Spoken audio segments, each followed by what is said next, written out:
নমস্কার। আমি আবার আপনাদের সামনে এসেছি। এখন প্রায় 4:45 বাজে। তো ঠাকুর মার আশীর্বাদে আপনারা সবাই ভালো আছেন, আশা করি আমিও ভালো আছি। আজকে আমি এমন একজনের কথা আপনাদের সামনে তুলে ধরছি যে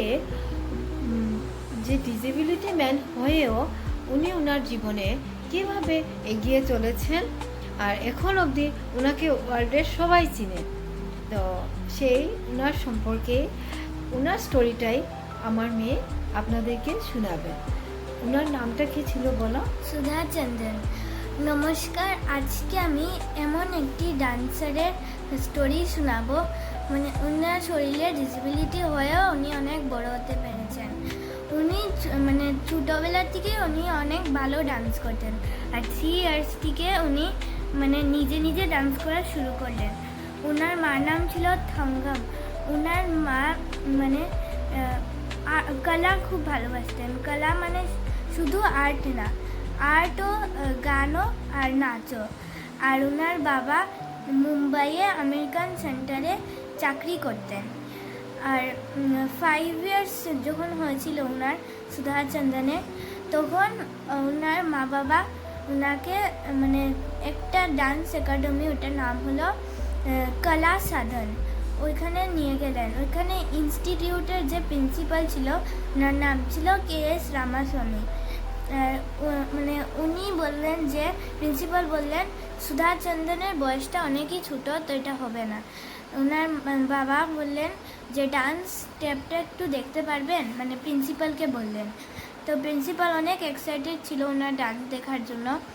যখন উনি ডান্স করলেন, প্রিন্সিপাল ওনাকে অ্যাডমিট করে দিল। আর উনি 8 ইয়ার্সে ফার্স্ট স্টেজ পারফরমেন্স করেছিলেন, আর 17 ইয়ার্সে 75টা স্টেজ পারফরমেন্স কমপ্লিট করেছিলেন। উনি যে ফার্স্ট ডান্স করেছিলেন, ওই ডান্সের সংটা ছিল ভারত নৃত্যম। আর একদিন কী হয়েছে, উনি ট্রাভেলিং করছিলেন ওনার প্যারেন্টসের সাথে, তিরুজি টেম্পলে যাচ্ছিলেন উনি বাসে। আর সুধা চন্দ্রন ড্রাইভারের ঠিক পিছের সিটে বসেছিলেন। আর একটা ট্রাক মধ্যরাত্রে এসে ধাক্কা খেয়ে গেল বাসের সাথে। আর সুধা চন্দ্রনের পাটা একটা জিনিসে অনেক খারাপভাবে আটকে গেল। সবাই অনেক ইনজিয়ার্ড ছিল, আর অনেক কলেজ স্টুডেন্টরা যারা একটুকু ইনজিয়ার্ড হয় নাই, ওরা সুধা চন্দ্রনকে এটা থেকে বের করে দিয়েছে। তারপরে সুধা চন্দ্রনকে হসপিটালে অ্যাডমিট করার পর ডক্টর বলেছে, ডক্টর র্যাপ করে দিয়েছে, ব্যান্ডেজ করে দিয়েছে। আর কয়েকদিন পরে উনি নোটিস করলেন, সুধা চন্দ্রন নোটিস করলেন যে ওনার পায়ের রঙটা চেঞ্জ হচ্ছে। ডক্টর বলেছে এটা গ্যাংরি হয়ে গেছে। তারপরে ওনার রাইট লেগটা কাটা হয়ে গেল। আর ওনার বাবা শুনেছিলেন হুইল চেয়ারের কথা, এনেছিলেন না। কিন্তু সুধা চন্দ্রন নিজের উপরে ডিপেন্ড হতে যেত, তার জন্য হাঁটার অনেক ট্রাই করতেন নিজে নিজে, উডেন লেগস দিয়ে। আর একদিন উনি ওনার ফ্রেন্ডসদের সাথে সিনেমা দেখতে গেলেন।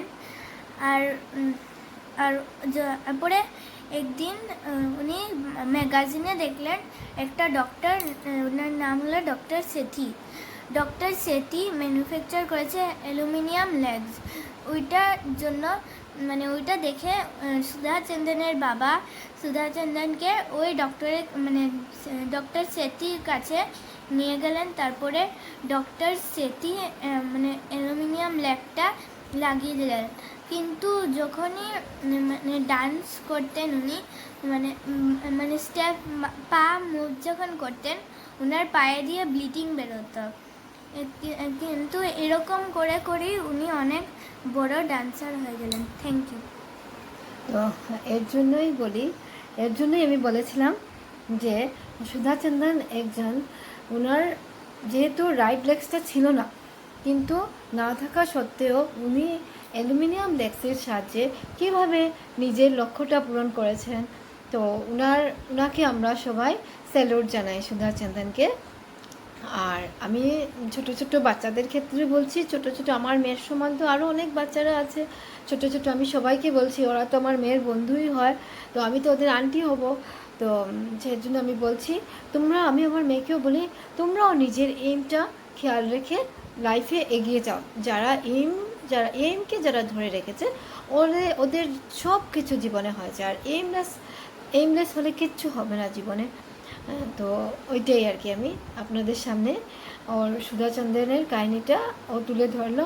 মানে আমরা বলি যে শেষ হয়ে গেছে সব, তো সুধাচন্দ্রনের কাহিনি থেকে আমরা কি এক্সপিরিয়েন্স পেলাম, যে আমরা বলি যে শেষ হয়ে গেছে, কিন্তু কোনোদিনও শেষ হয় না। আমরা যদি এটাকে যদি ধরে রাখি, তাহলে ওই আমাদের যে এইম থাকে, ওই এইম অনুযায়ী আমরা চলতে পারি লাইফে। ওইটাই তো জীবন, আর তো কিছু না। ঠিক আছে, তো আমি যদি কিছু ভুল বলে থাকি বা আমার মেয়ের যদি কিছু ভুল হয়ে থাকে, তো প্লিজ ক্ষমা করবেন। আমি আমার মেয়েকে দিয়ে কালকে আরেকটা স্টোরি বলবে। জানি না স্টোরিগুলো আপনাদের ভালো লাগছে কি না, কেন কি ও নতুন বলছে, আর আমিও চ্যানেলটা নতুনই খুলেছি। যদি আমার স্টোরিটা যদি ভালো লেগে থাকে, তো প্লিজ আমাকে একটু সাবস্ক্রাইব করবেন। ঠিক আছে, ধন্যবাদ, ভালো থাকেন সবাই।